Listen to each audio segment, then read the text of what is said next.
Bueno, continuando con nuestro club de lectura, hoy vamos a iniciar un nuevo libro que se llama Plegarias. Este es de RBA, de Philip Cars. Y vamos a leer aquí de qué se trata nuestro libro. Dice que ¿quién podrá acusar a los elegidos de Dios? En menos de 6 meses han fallecido 3 destacadas personalidades con un nexo en común. Todos enervaban a los sectores religiosos más conservadores, aunque en cada caso se daban circunstancias inexplicables. Nadie cree que se trate de asesinatos ni que exista relación alguna entre ellos. Sin embargo, cuando un famoso escritor ateo sufre una crisis que le deja catatónico y a las puertas de la muerte, el agente del FBI, Gil Martins, empieza a buscar un posible vínculo entre él y las víctimas anteriores. La investigación se le presenta a Martins en el peor momento, ya que ha dejado de ser un creyente y su ultradevota mujer le ha abandonado por ello. Phil Kers, maestro de la novela histórica, decidió darle un descanso a la saga Bernie Gunther y en el 2013 publicó Plegarias, con lo que demuestra su gran versatilidad narrativa. Un intenso thriller contemporáneo con una trama inquietante que se atreve a traspasar algunos límites del género policíaco. La saga Bernie Gunther. Muy interesante esta saga.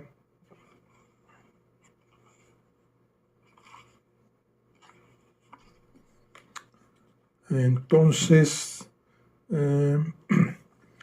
dice, bueno, acá dice Phil Kers, nació en Edimburgo en 1956 y falleció en Londres 2018.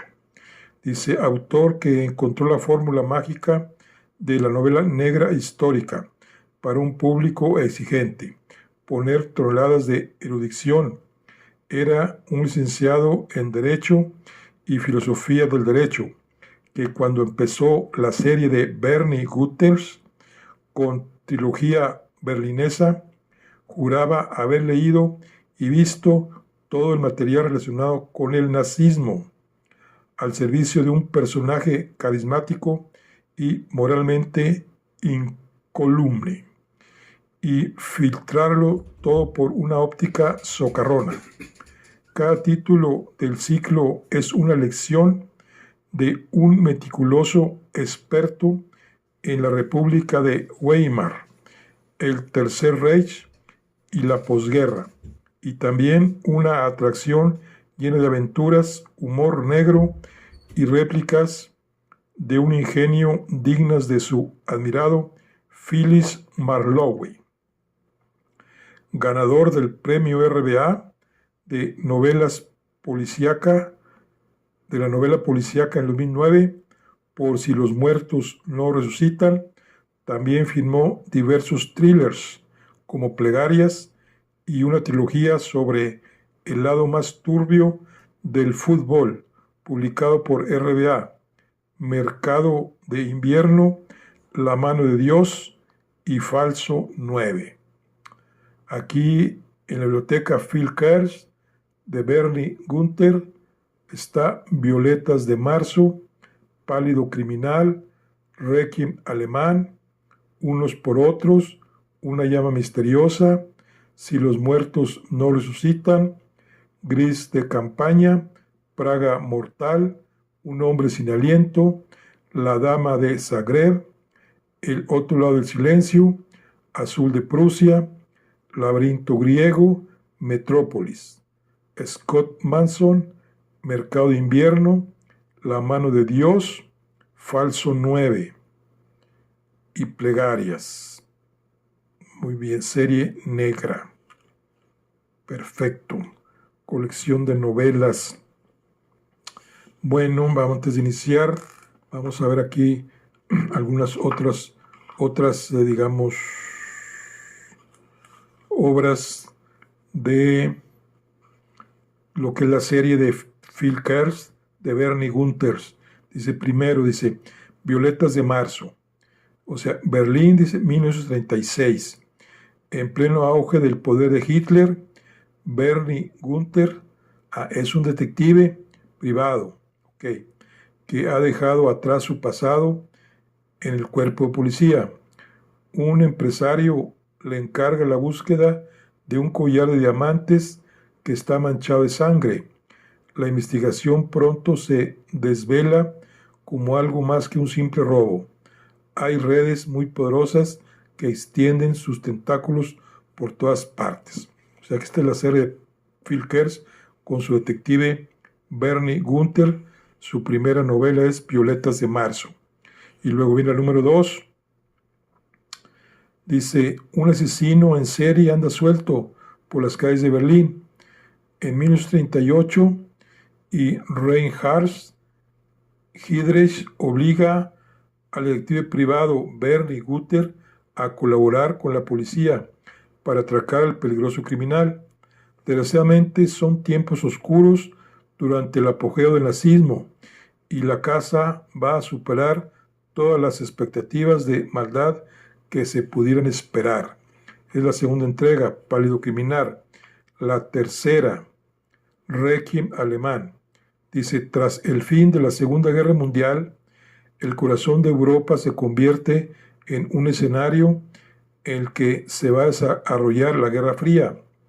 Bernie Gunther acepta un caso que lo va a sumergir en un mundo que se mueve entre las atrocidades cometidas en la guerra y las luchas por el poder de los servicios de inteligencia de las nuevas potencias mundiales. El 4. Unos por otros. Alemania en 1949 se ha convertido en el caos. Bernie Gunther, o sea, el detective, ha dejado atrás el peligroso Berlín y poco a poco intenta asentarse como detective privado en Múnich.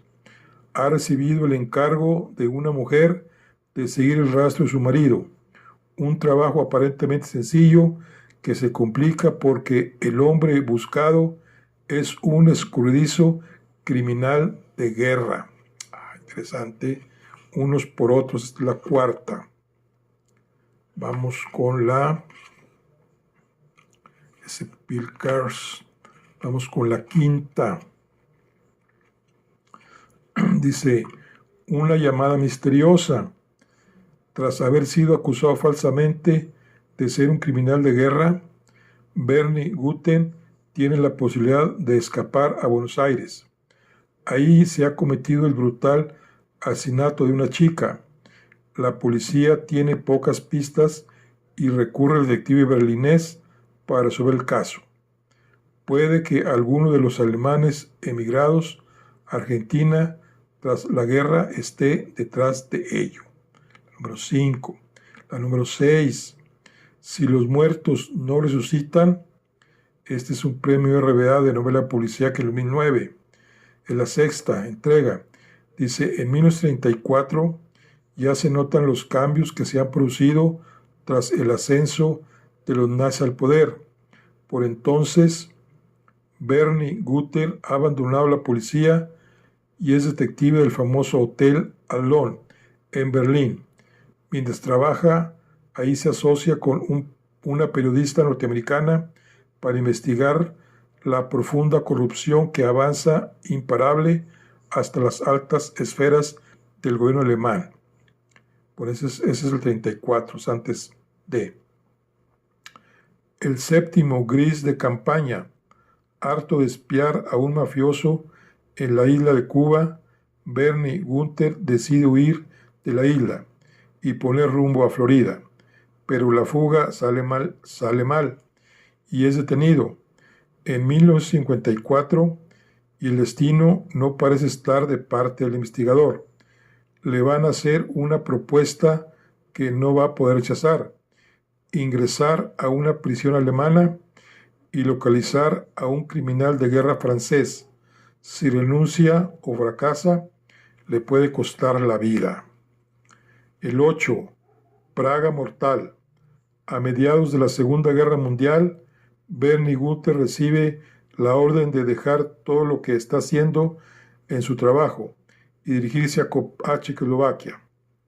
Su destino final es la casa de campo que el mando nazi Reinhard Heydrich tiene en Praga.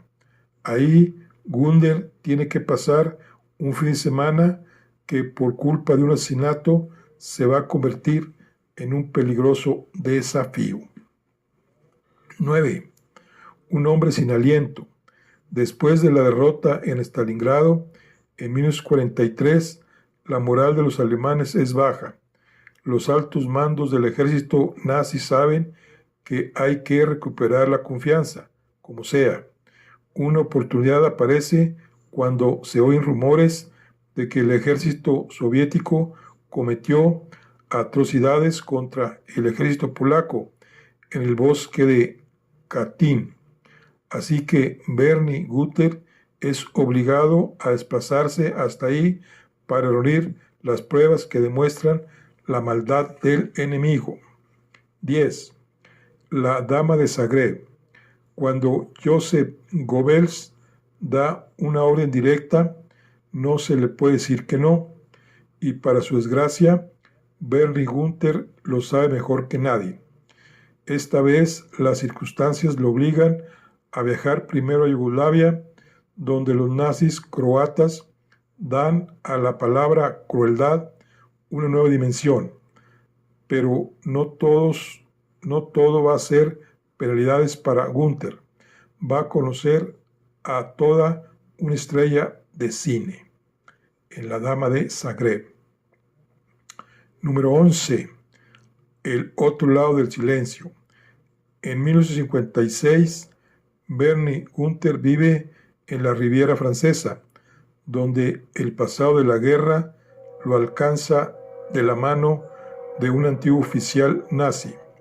Además, ha sido invitado a Villa Mauresque por el célebre escritor William Somers Maugham, quien está siendo chantajeado y necesita ayuda. No sabe si es algo personal o está siendo víctima del espionaje internacional. 12. Azul de Prusia. El pasado vuelve para atormentar a Bernie Gunther. Corre el año de 1956 y el general de las Stasi, Erich Mielke, quiere obligar al antiguo detective a asesinar a una mujer. Es una misión suicida y Gunther lo sabe. La única opción que le queda es huir. Durante su fuga, rememora un asesinato que tuvo que resolver en Baviera en 1939, en la mismísima residencia de montaña de Hitler. El 13. Laberinto griego. En 1957, Bernie Gunther trabaja en una compañía de seguros de Múnich. La empresa le acaba de pedir que se desplace a Grecia para investigar la reclamación de un cliente alemán. Se ha hundido un barco y hay que determinar si se trata de un accidente o no. Cuando Gunther descubre que la embarcación perteneció a un judío deportado a Auschwitz, sabe que el pasado más tenebroso de Europa vuelve a cruzarse en su camino. 14. Metrópolis. Corre el año 1928.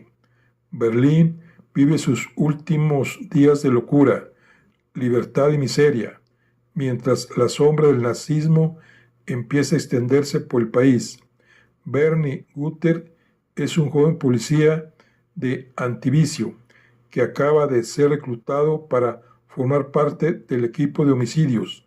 Su primer caso consiste en investigar los asesinatos de 4 prostitutas a las que le han arrancado el cuero cabelludo. Pronto aparece un quinto cadáver. Bueno, esta es la serie de 14 libros o novelas de Phil Kerr con su célebre Bernie Gunther. Y luego viene ahora con el detective Scott Manson, también de Phil Kerr. El número 1 dice, Mercado de invierno. Scott Manson es el segundo entrenador de un equipo de élite de la liga inglesa. No solo entrena, sino que también evita y resuelve problemas. Ahora se va a enfrentar a uno de los retos más importantes de su carrera profesional. Han asignado al técnico estrella del equipo y hay que encontrar al culpable cuanto antes. Y como máximo responsable deportivo, Scott deberá hacer lo mejor para el equipo. Número 2. La mano de Dios. El equipo londinense, entrenado por Scott Manson, disputa un partido crucial en Atenas contra el Olympiacos. La derrota sería una mala noticia, pero desde luego no la peor. Durante el encuentro, una de las estrellas del equipo cae fulminada sobre el césped. ¿Ha sido un ataque al corazón o se trata de algo más turbio? Si Manson quiere seguir adelante con la temporada, tendrá que averiguar lo que ha pasado. De lo contrario, puede perder algo más que a un jugador. Y número 3, falso 9. Jerome Dumas, una joven estrella futbolista mundial, ha desaparecido sin dejar rastro. ¿Ha huido? ¿Lo han secuestrado? ¿O ha muerto? Scott Manson, exfutbolista y técnico de élite, también ha demostrado una gran habilidad como investigador. Como una pequeña incursión en el fútbol chino no ha salido bien, Manson acepta el trabajo de buscar a esa joven promesa. Puede que sea la única persona del mundo capaz de encontrarla. Y por último, otros títulos de Phil Kerr. En RBA tenemos plegarias. En menos de 6 meses se han producido 3 muertes de personas famosas que por un motivo u otro irritaban a los creyentes más conservadores de diversas religiones. Cuando un escritor ateo sufre una extraña crisis que está a punto de acabar con él, el agente del FBI, Gil Martis, intenta descubrir una pauta que relacione todos estos hechos. No tarda en sumergirse en un mundo mucho más tenebroso de lo que parece desde fuera. Ese es el título que vamos a leer hoy. Otro título es El arte del crimen. John Huston es el escritor más famoso del mundo. Es tan prolífico que es imposible que escriba él solo todas sus novelas. Por eso tenía hasta ahora un grupo de negros literarios que desarrollaban sus ideas y su profundo trabajo de documentación. Después de decidir que este lucrativo sistema de producción tenía que acabar, la esposa de Huston es asesinada en su lujoso piso de Mónaco. El problema es que él es el principal sospechoso y tendrá que averiguar la verdad de lo sucedido. Bueno, estos son algunas obras de Phil Kerr. Y vamos a iniciar con nuestra novela de plegarias. Y vamos a iniciar aquí con el prólogo. Vamos a ver qué nos dice el prólogo. Bueno, dice, antes del prólogo dice, para Nicolás B. Scott, un auténtico escocés y un amigo de verdad. Dice, el rezo no es el entendimiento ocioso de las ancianas. Debidamente entendido y utilizado es la herramienta más poderosa. Esto lo dijo Mahatma Gandhi.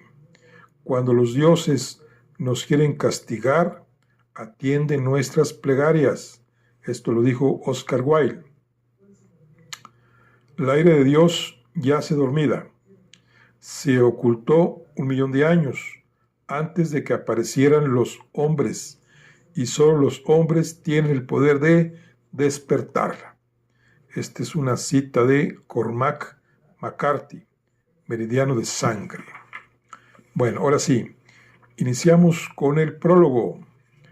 Catedral de San Andrés, Glasgow, Escocia, 5 de abril de 1988.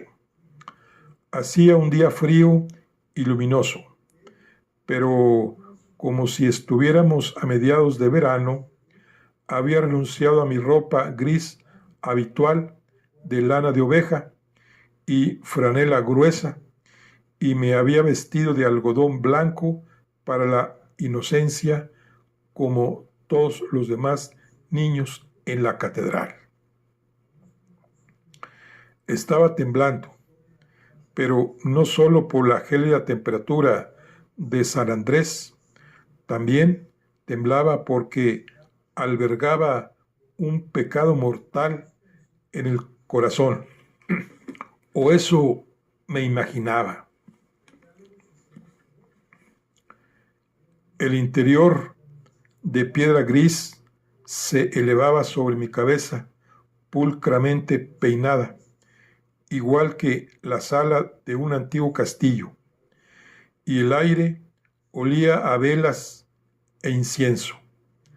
Mientras sonaba el órgano de la iglesia y las tenues voces del coro mascullaban palabras extrañas, que quizá fuera en latín, enfilé a paso lento y respetuoso el pasillo central hacia el obispo de las dimensiones del fraile, Tuck de Robin Hood, con las palmas de mis sudorosas manitas juntas como si fuera un pequeño santo, aunque a mis propios ojos era cualquier cosa menos eso, tal como me había enseñado mi madre. Se hace así, Giles, me había dicho, mostrándome exactamente cómo hacerlo. Igual que si intentaras aplastar algo hasta dejarlo plano del todo entre las manos, que debes mantener cerca de la cara, de modo que las yemas de los dedos casi toquen los labios. ¿Quieres decir como Juana de Arco, cuando la quemaron en la hoguera? Pregunté. Mi madre hizo una mueca de dolor. Sí, algo así. Solo que si lo pensamos mejor, seguro que se te ocurre un ejemplo más agradable, ¿verdad? ¿Qué tal la reina María Estuardo?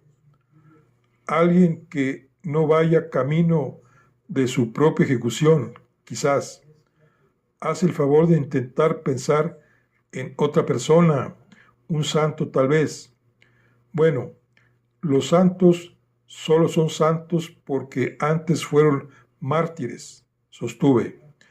Eso significa que la mayoría fueron ejecutados también. Mi madre puso cara de exasperación. Tiene respuesta para todo, Giles, me reprochó entre dientes. Una respuesta blanda calma la ira, dije.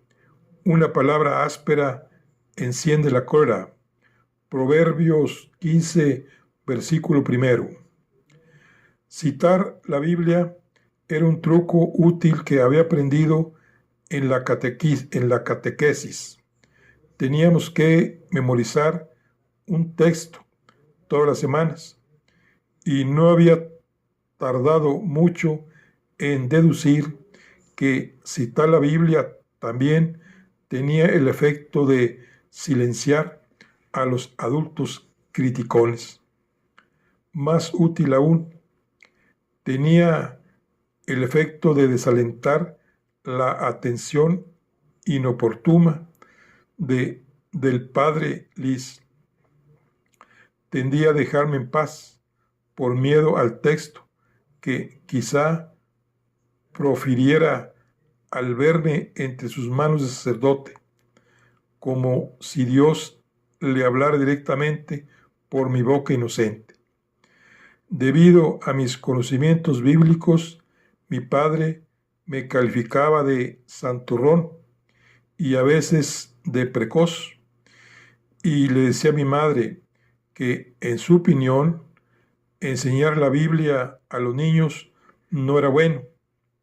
Ella no le hacía caso, claro, pero al ver la vista atrás, creo que mi padre tenía razón.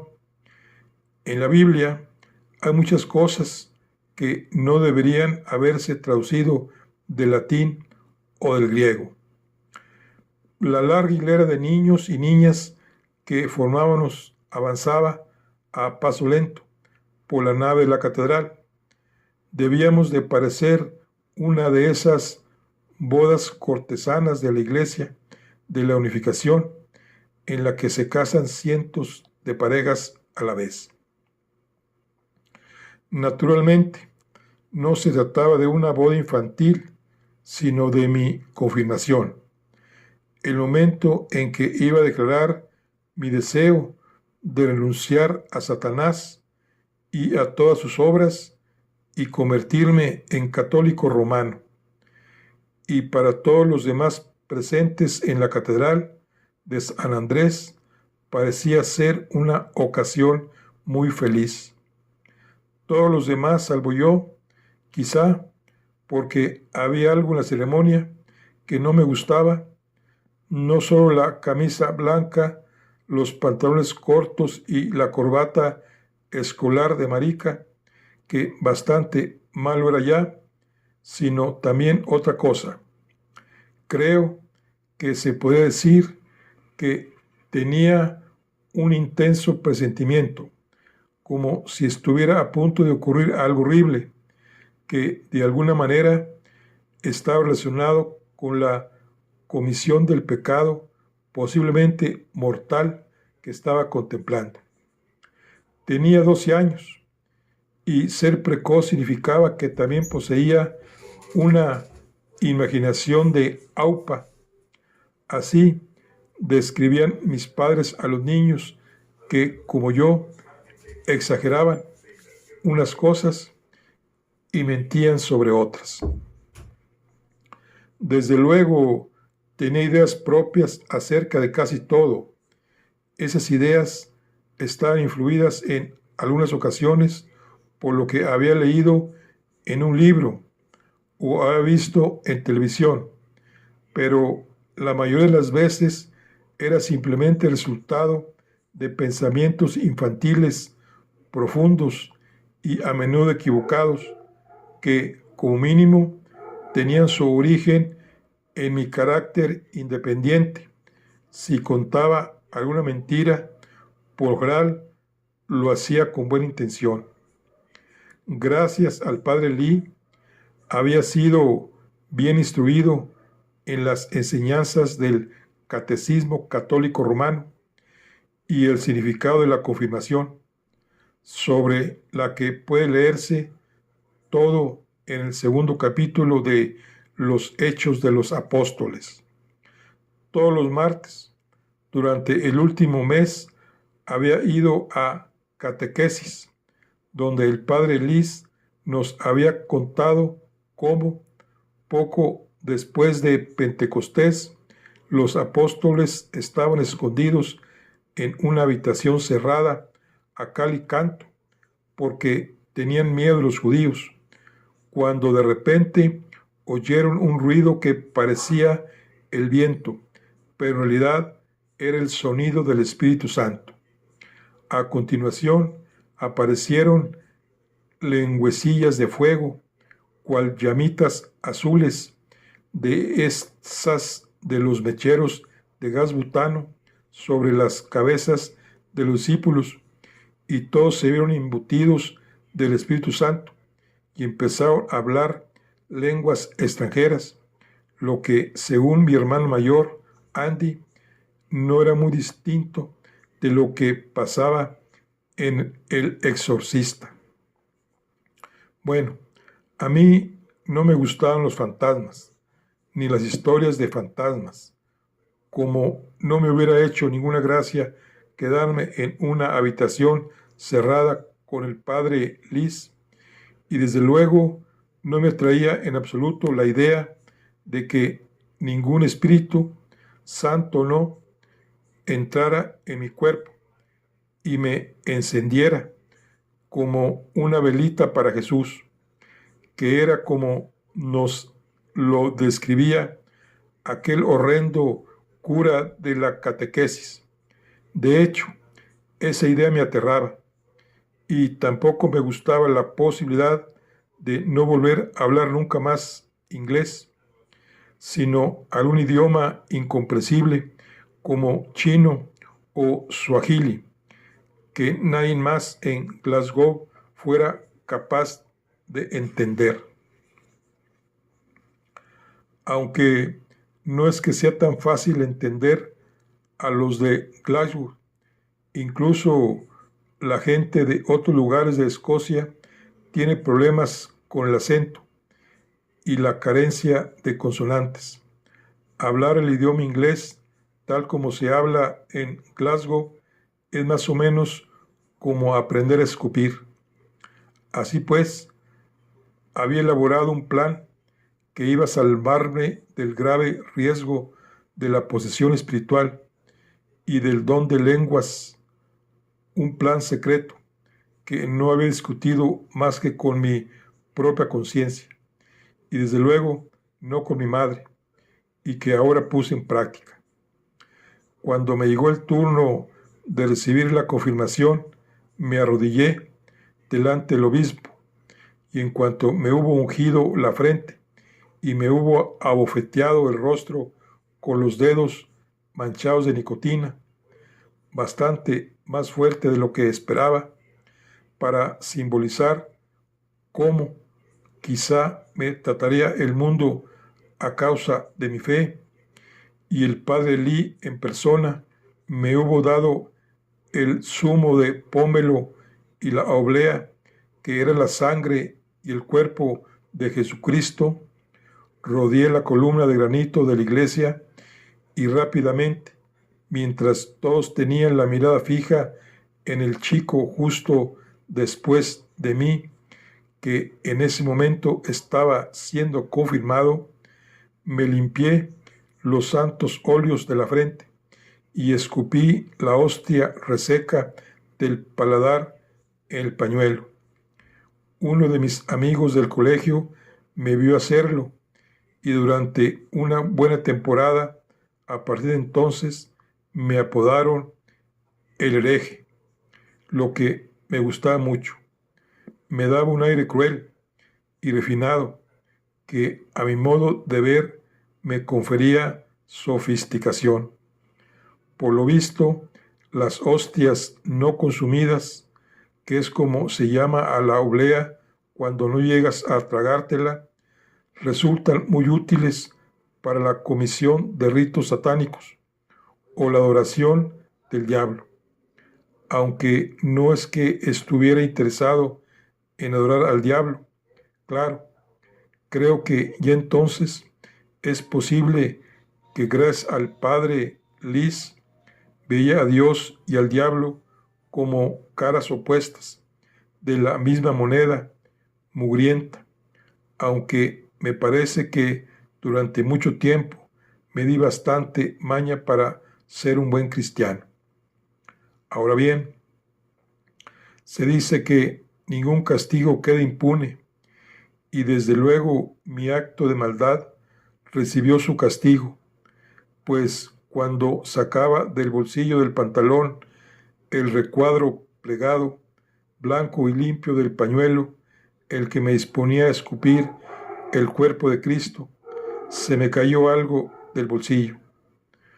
Aunque no me percaté al instante, era mi medalla nueva de San Cristóbal, hecha de plata maciza de las Hébridas, un obsequio conmemorativo de mi madre, y en la que estaban grabados mi nombre, incluida la inicial del nombre del santoral que había tomado para mi confirmación, que era Juan, el hermano de Santiago, y que era el correspondiente a John, mi nombre de pila, y la fecha de la confirmación.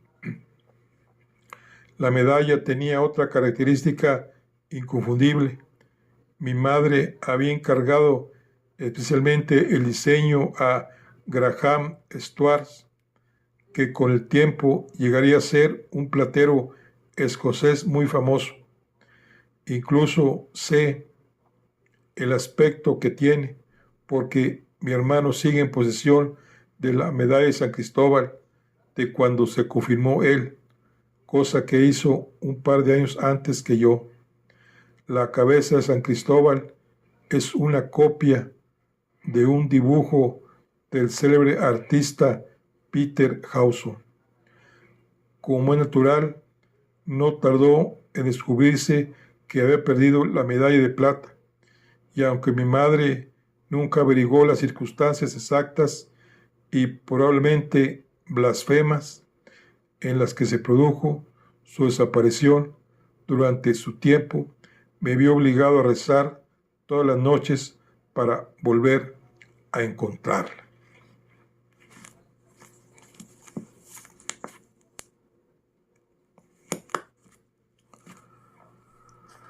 Bueno, aquí termina el prólogo y vamos a iniciar lo que es el capítulo 1 para dar inicio a nuestra novela. Dice: Houston, Texas, nuestros días. Desde fuera, la Catedral del Sagrado Corazón semejaba una cárcel, con sus altas ventanas, los bloques de hormigón gris sin fisuras y un campanario independiente. El Sagrado Corazón no parecía un lugar prometedor para charlar con el Todopoderoso. Crucé las puertas y entré en el interior de mármol afortunadamente fresco, donde me recibió un afroamericano, bien parecido, que lucía alzacuellos de sacerdote y una sonrisa cordial. Me informó que la misa iba a empezar en 30 minutos y las confesiones dentro de 10, muy cerca del crucero del Sagrado Corazón.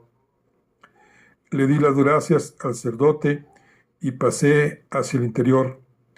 No ardía precisamente un deseo de decirle que hacía mucho tiempo que nadie escuchaba mi confesión, ni tan solo era católico romano, ya no, era evangélico, y había ido a rezar, no a oír misa, ni en busca de absolución para mis pecados. Rezar era un error. Nunca debería haber dado alas a esa idea. En cuanto vi las vidrieras de colores extrañamente modernas y la figura de plástico de San Antonio de Padua, debería haber dado media vuelta y haberme ido. En comparación con las iglesias católicas de mi juventud, ese lugar parecía demasiado nuevo para conversar con Dios acerca de lo que me preocupaba. Pero ¿a dónde más podría ir? No a mi propia iglesia, la de Lakewood. Era un antiguo estadio de baloncesto, y entre las monstruosidades arquitectónicas que constituía la cuarta ciudad más grande de Estados Unidos, el mismísimo San Antonio no hubiera encontrado ningún sitio mejor que la Catedral Católica de Houston para acercarse a Dios. Eso por lo menos lo tenía bien claro, aunque no estaba tan seguro de no estar perdiendo el tiempo. Después de todo, ¿qué sentido tenía rezarle a un Dios que estaba casi convencido que no existía en absoluto? Era eso lo que me había llevado hasta ahí a rezar. Eso, y la situación en que se encontraba mi matrimonio, quizás. Elegí un banco discreto frente al crucero del Sagrado Corazón. Me arrodillé y murmuré unas palabras de sonido más o menos sagrado. Levanté la vista hacia la sencilla vidriera con su Sagrado Corazón rojo, cómicamente incorpóreo e hice todo lo posible por abordar el problema en cuestión. Inspírame, Espíritu Santo, esto, para que todos mis pensamientos sean puros. Obra en mí, Espíritu Santo, para que mis actos también sean puros, que no lo son. ¿Cómo iba a ser puro mi trabajo? Veo cosas, Espíritu Santo, cosas terribles que me hacen dudar de tu existencia en un mundo tan cabrón como este. Y sé de lo que hablo, Señor. Fíjate en ese corazón de la vidriera del crucero ahí arriba. Bueno, ya sé lo que se supone que representa. Señor, es la Sagrada Eucaristía y simboliza el amor de Dios que tanto nos amaba, que se hizo hombre y vino a la tierra. Sí, eso lo pilló.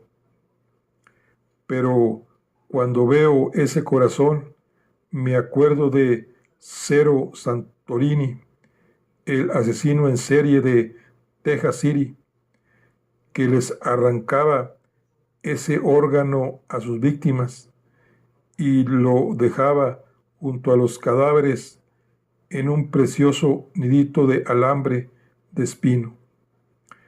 El alambre de espino era un bonito detalle sádico, muy en plan Halloween. También resultó útil porque es lo que nos ayudó a echar el guante. Era alambre para vallas de 20 centímetros con triple galvanizado y Santorini compró 25 metros en los almacenes Ubalco Supli de San Antonio. Claro, puedo engañarme pensando que cumplo tu mandato, Señor, pero no me explico que no anduviera por ahí para echar una mano a alguna de las 17 pobres chicas que asesinó.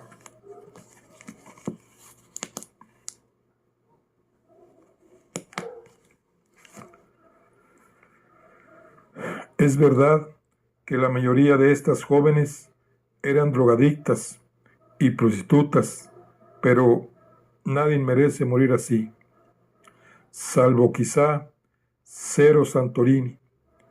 Según él mismo, instaba a casi todas esas mujeres a rezar para que les perdonara la vida justo antes de asesinarlas. Y al no aparecer tú con un rayo en una mano y el Espíritu Santo en la otra, suponía que le habías dado el visto bueno y se las cargaba con una pistola de clavos. Lo irónico de la situación, claro, es que Santorini buscaba alguna clase de señal de que en realidad existes, de que en una situación extrema como la que había maquinado, quizás hicieras acto de presencia y despejaras todas sus dudas más razonables.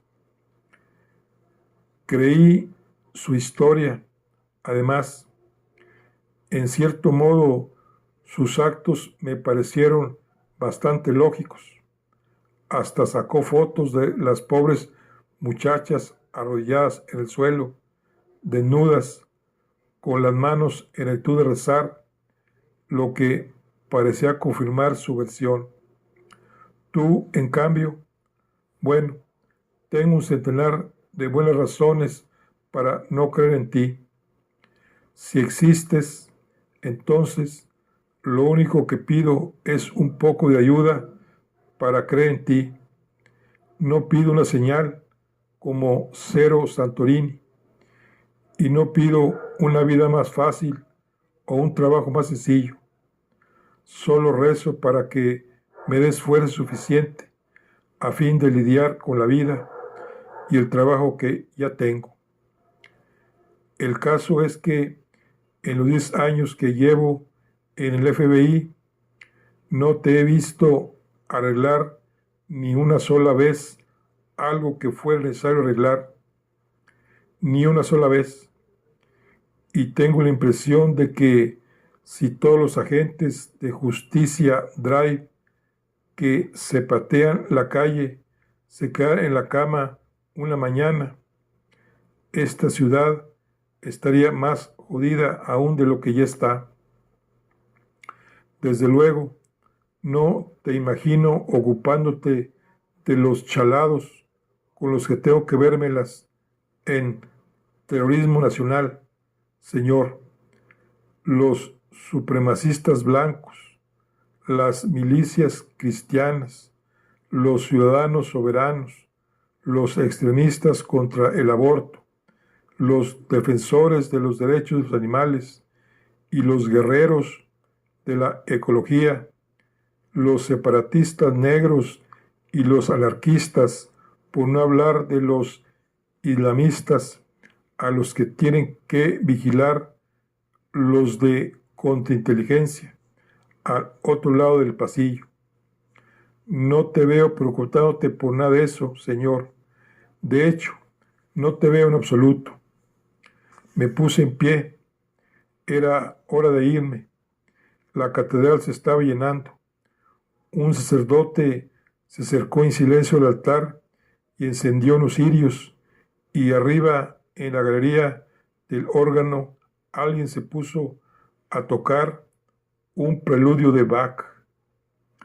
Abandoné el crucero y volví por el pasillo hasta la fachada sur, deteniéndome únicamente para coger un ejemplar del boletín de la parroquia de un montón junto a la puerta, y luego salí al calor de una típica tarde de verano en Houston. Mi hogar era una casa de piedra y estuco de nueva planta al sudoeste del Memorial Park en Driscoll Street. Desde el dormitorio de la torre que me servía de estudio tenía una buena vista de una calle residencial de Houston de una vulgaridad tranquilizadora, una acera jalonada con varias palmeras agostadas por el sol implacable y pulcros jardines que casi siempre eran más pequeños que los lustrosos todoterrenos aparcados delante. Era una casa bonita, pero nunca habría podido permitírmela con un sueldo del FBI, razón por la que el padre de Ruth, Bob Coleman, nos la había comprado.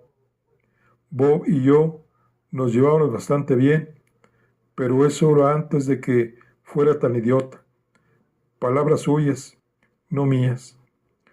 Como para rechazar un puesto bien pagado en un prestigioso buffet de Nueva York, para ir a la Academia de Cuántico y prepararme para entrar en el FBI.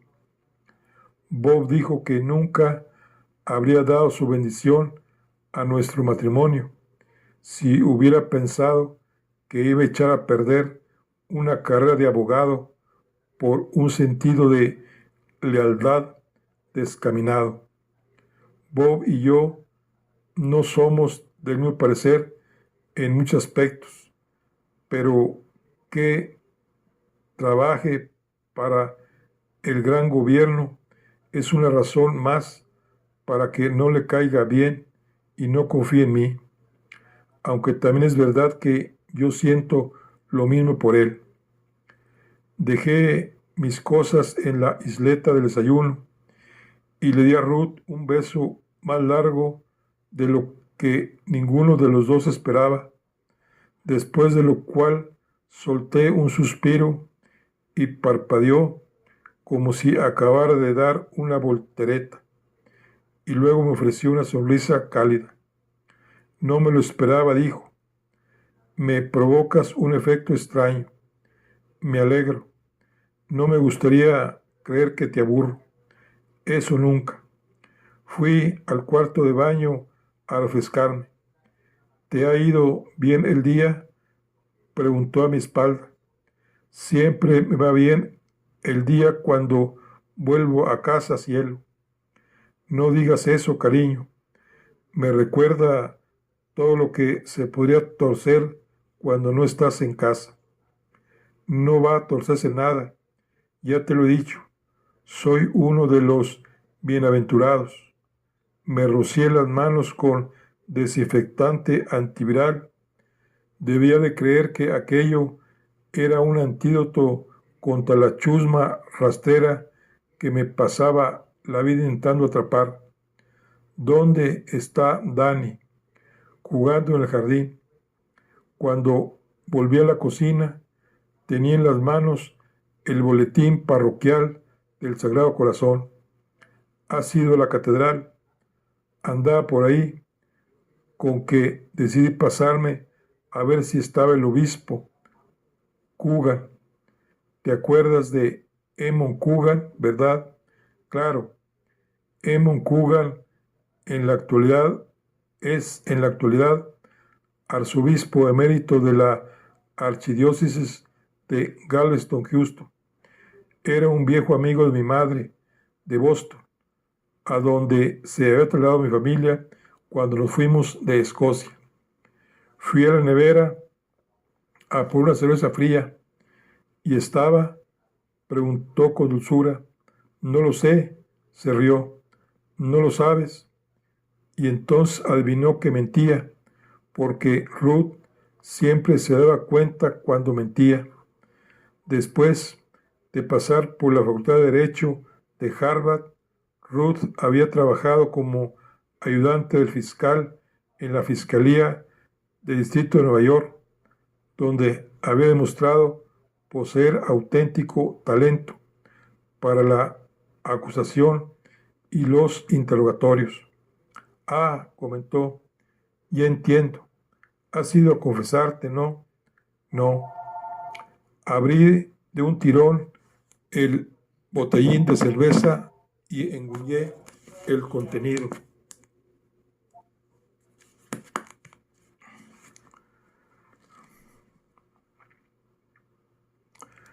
Entonces, a rezar, meneó la cabeza y sonrió. ¿Por qué no vas a tu propia iglesia a hacerlo, Gil? Porque no tengo la sensación de que sea una iglesia. Ya sabes, cuando estoy ahí me dan ganas de buscar con la mirada la cabina de prensa y alrededor de perritos calientes. Se echó a reír. Eso no es justo. No es más que un edificio. No creo que Dios necesite vidrieras de colores para sentirse como en casa. Me encogí de hombros. ¿Ocurre algo, cielo? No, pero creo que igual acabo de contestar tu primera pregunta acerca de qué tal me ha ido el día. Apareció Dani por la puerta trasera y al verme se abalanzó hacia mí como un ariete humano. Apenas tuve tiempo de cubrirme las pelotas con las manos antes de que su cabeza, grande y sorprendente, dura, entrara en contacto con mi entrepierna.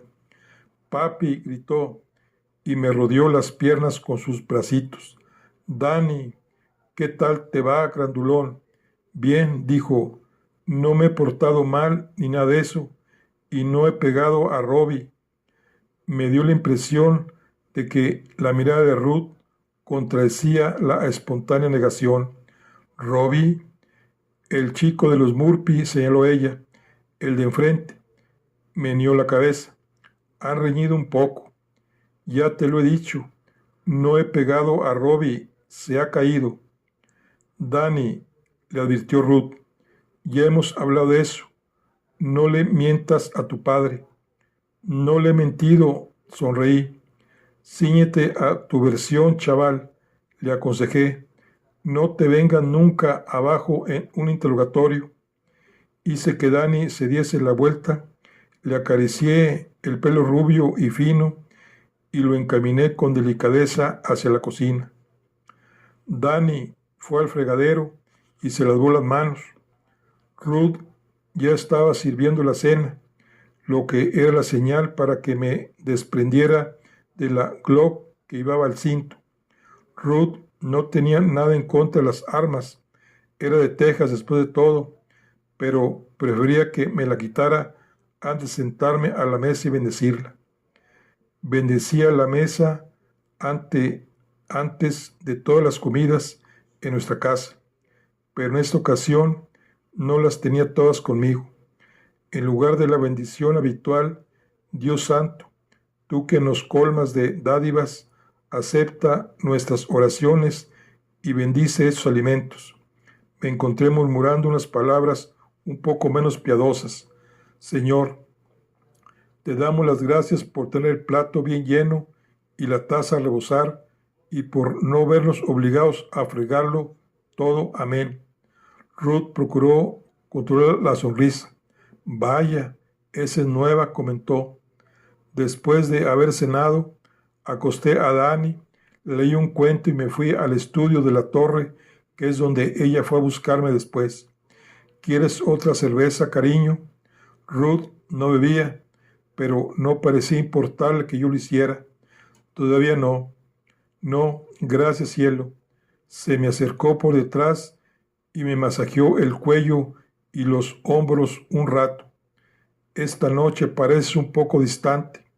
De pronto sentí deseos de contarle todo. Alguien tenía que contárselo, pero no podía habérselo hecho sin arriesgarme a que discutiéramos. La iglesia era una parte importante de la vida de Ruth.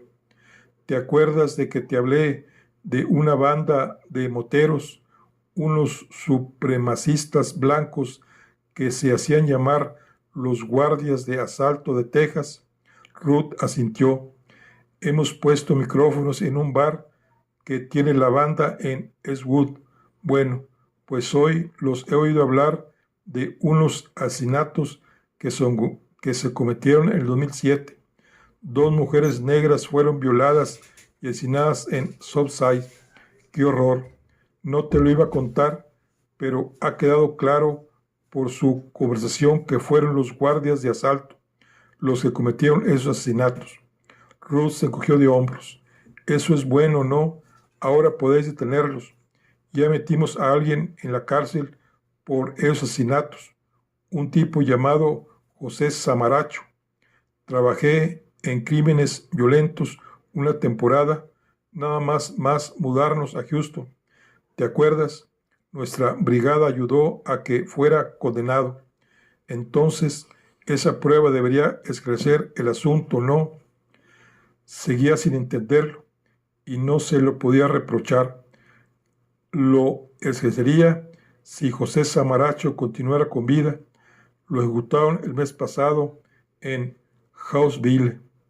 Ruth se sentó en mi mesa y frunció los labios. ¡Qué horror!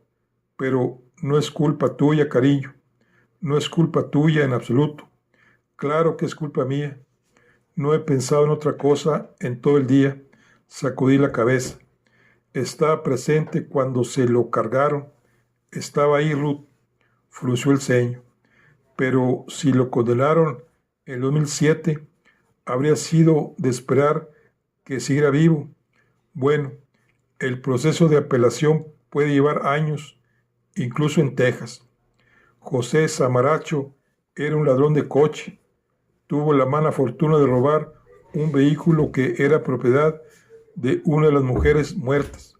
Así que había pruebas forenses por todas partes. Habían dejado el coche en el aparcamiento donde las secuestraron los guardias de asalto. Samaracho robaba automóviles para costearse su adicción a las drogas, que le provocaba episodios de amnesia. Y cuando le presentaron pruebas de que había estado en el coche de la mujer asesinada, convino en que debía de haber cometido los homicidios y confesó algo que no había hecho porque yo se lo metí en la cabeza. Tenía el cerebro tan jodido que hasta se la apañó para rescatar recuerdos fantasiosos inducidos por la droga. de sí mismo hacinando a esas mujeres y acertó con los detalles de Chiripa. No apeló la pena de muerte porque pensaba que lo había hecho y por lo tanto merecía morir. Venía la cabeza con la amargura, incluso atado a la camilla con la inyección letal corriéndole por las venas, seguía rezándole al Señor para que lo perdonase. El pobre idiota murió convencido de que había cometido 2 asesinatos horribles y esperando acabar en el infierno. Bueno, ¿a dónde quieres ir a parar? No lo sé. Fue una cobardía por mi parte, claro, pero me pareció oportuno relajar la situación por el bien de todos. Todo el mundo tiene dudas de vez en cuando, dijo, al tiempo que me apretaba la mano con cariño. Por eso es la fe lo que es. Se arrodilló junto a mi silla para apoyar la cabeza en mi regazo y dejarme que le acariciara el pelo. Estás cansado y has tenido un mal día, eso es todo. Ven a la cama y permíteme que lo arregle. Un mal día. Así describes cuando alguien acaba muerto por mi culpa. No fue culpa tuya. Hablas como si no hubieras habido nadie más implicado. Hubo abogados y no puedo eximirme del papel que desempeñé en la muerte de ese hombre. Dios sabe cuánto me gustaría, pero Dios sí puede. Ahí está el meollo del asunto. Igual no hay Dios, igual ese es el meollo del asunto. Tú no crees eso, cariño. Ya sabes que no. Ah, no, suspiré. De hecho, me parece que sí lo creo. Bueno, aquí concluimos lo que es el capítulo 1. Estamos con el libro de Phil Kersh, Plegarias. Nos vemos en la siguiente. Hasta luego.